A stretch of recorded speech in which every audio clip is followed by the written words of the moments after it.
Now moving on to our second topic, which is our final deliberation on the secondary school proposals. We had a fairly thorough deliberation last meeting, which was about a week and a half ago.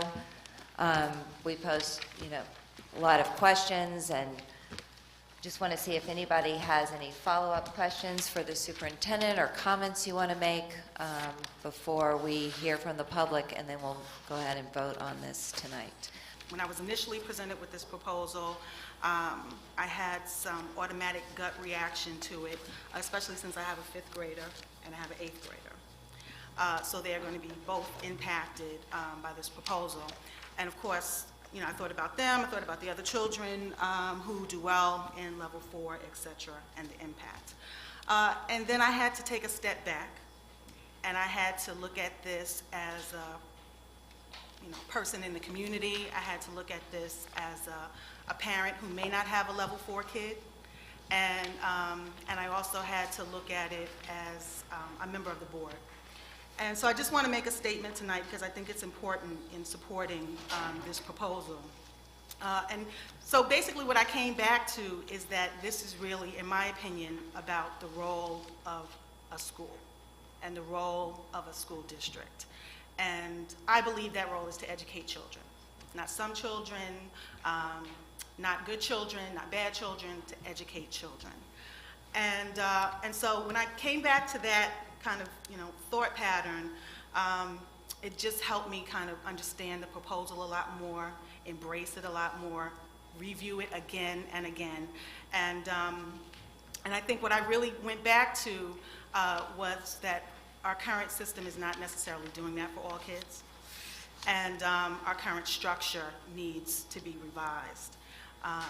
And so it's not an emotional statement. I'm not making it based on emotion. I'm making the statement based on data. We have the college readiness report that shows 47% of students who graduated in 2004 from Columbia High School did not, only 47% of students who graduated from Columbia graduated from college after 6 years. The numbers go down for 2005 and for 2006, and the numbers are even worse for African American students in this district.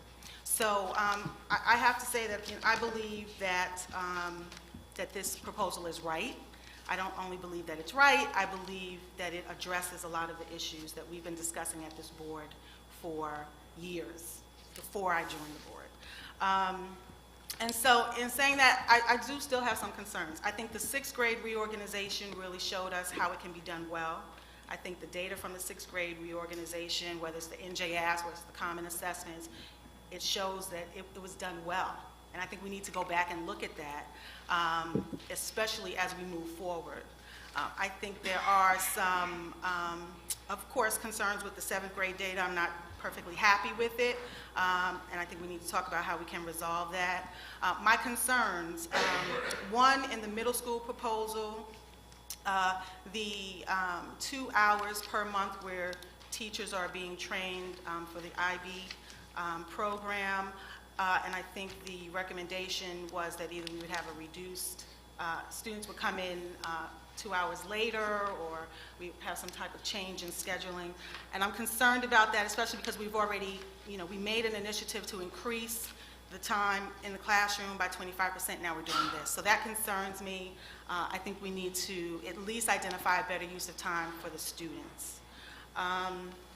Two,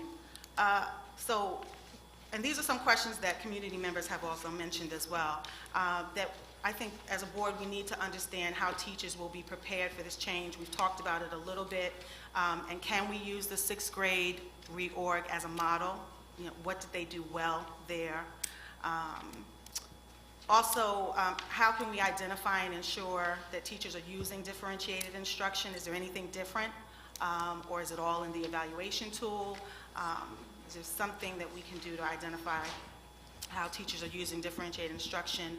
And then lastly, because I still believe that level 4 is not the end all. I do believe that we need to continue to look at our level 4 instruction and figure out how we can enrich it, how we can continue to engage students and challenge students. So what is going to be done to do that? So those are my concerns and questions. We're continuing to work on curriculum, not satisfied that level 4 is the be-all and end-all, and we'll prepare every kid for what they need to do when they graduate. We have guidance for our work not only from the International Baccalaureate, but also the Common Core standards, and our curriculum is under constant revision. With social studies and science, in fact, right, Dr. Wilson, coming, being worked on now and coming to you in draft form. In terms of the identifying and ensuring levels of differentiated instruction, we can speak to two aspects of this. Number one, the level and amount of training that teachers have had. We've been deeply embedded in this for many years in 6th grade, deeply embedded in this for the last couple of years in 7th grade, and we've been working with 8th grade teachers over the course of this year. And second, the rubrics involved in direct observation of teachers and the calibration work around how to observe classroom instruction that is embedded in the framework for teaching includes assessing of students, planning for the individual needs of students, meeting the needs of all learners, organizing for instruction, and there are very clear expectations that can be pointed to within that performance appraisal system. Is there anything that can be implemented or that, that you're looking at doing for those students who will not ever see the IB program in the middle school? Well, what I can say to this is repeating the response that we gave with the principals some months ago. Should the board approve this and we start engaging teachers right away, we're going to have 6th grade teachers. Since we proposed to start with 6th graders in September 2013. So we'll be engaging 6th grade teachers in learning experiences involved in learning about the program, in going to schools to visit, as well as in bringing consultants here and working with us, review of materials. All of that is something that the teachers are going to be involved in, right away. So the degree to which they learn and grow and are able to implement next year in 6th grade, even though we're not formally introducing the program, we do think that they will have positive benefit. But we want to make sure that when we implement, our teachers have really had enough time, they've really engaged in learning, they've had all the experiences, we've staffed to needs, we've moved people if that's necessary, and we have a teaching staff that owns it and is really gung-ho.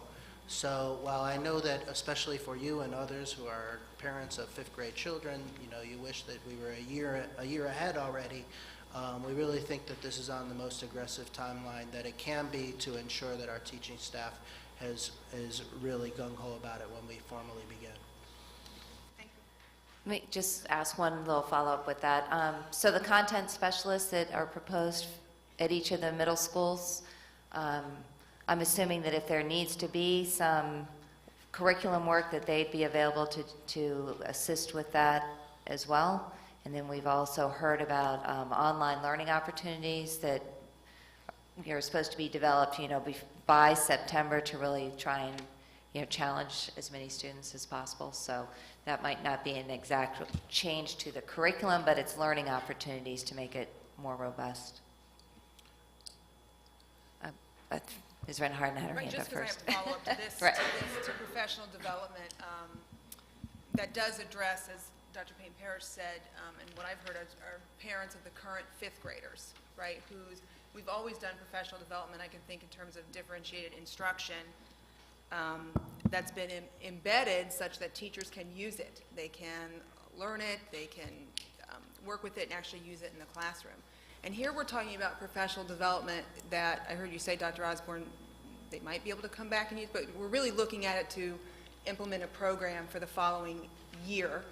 And then correct me if I'm clear about the schedule, then those current 6th graders, the 5th graders who will be 6th graders next year, will be in 7th grade when the 7th grade teachers are receiving training for IB, and then they will be in 8th grade when the 8th grade teachers are receiving training for IB. So you have a cohort of students who are going to be moving through the middle school every year, having teachers participating in what I would hope to be, or assume to be, intensive IB training, such that that program can work very well. And I will say I'm excited about IB. I definitely support that proposal.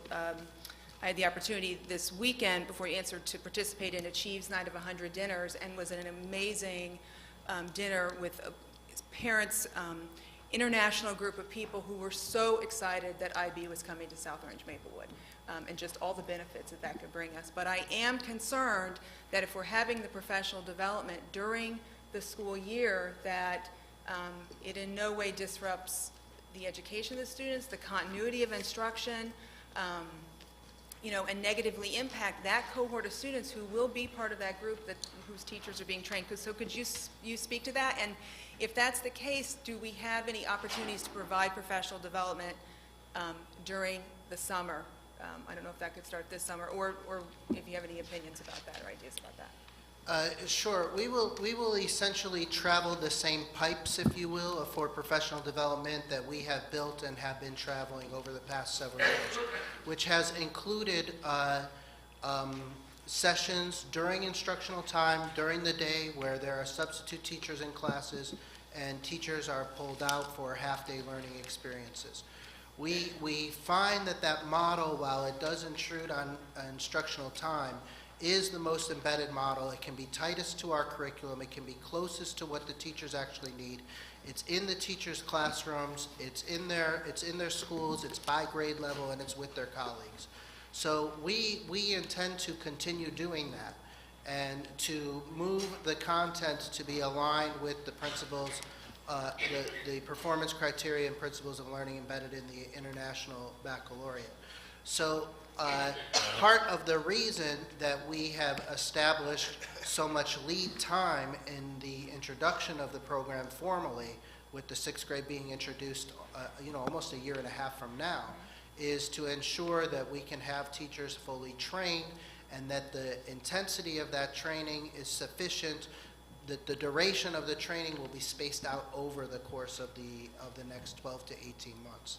And otherwise, we're talking about having to capture large amounts of teacher time, either at great additional cost to the district or at the cost of much less instructional time if we were to implement faster than that. In terms of using summers and using Saturdays and using after-school time, absolutely, we will make those opportunities available. We do not have the ability to mandate those times, of course, given our contract structure. We also need to compensate our professionals for additional time, even for training when they do come. So we will do that, but we want to make sure that we provide the requisite amount of training in the highest quality way on company time, so to speak, when we have the teachers working.